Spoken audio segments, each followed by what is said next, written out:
এই যে মশলার জন্য আদা রসুন লঙ্কা নিয়ে নিয়েছি, আর এখানে পেঁয়াজ আছে। এখন আমি মিক্সি করে নেব।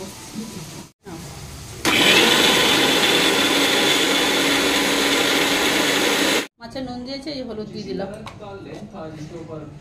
দিয়ে এবার ভালো করে একটু মাখিয়ে নিয়ে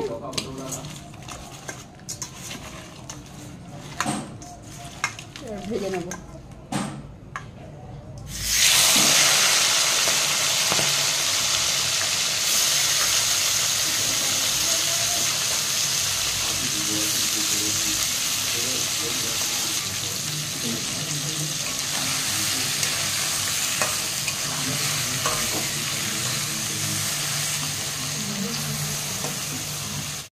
এই যে মাছটা এখন ভাজা হয়ে গেছে ভালোভাবে, মশলা দিয়ে দেবো।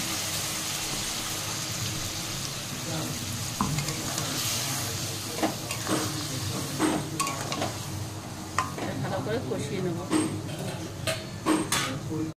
মশলা কষানো হয়ে গেছে, এবার আমি নারকেল বাটা দিয়ে দেবো।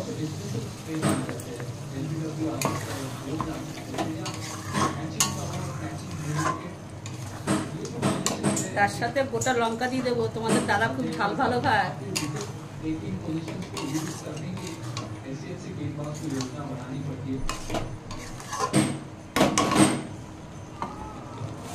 এবার কিছুক্ষণ ঢেকে রাখবো। মাছটা হয়ে গেছে, আমি গরম মশলা দিয়ে নামিয়ে দেবো।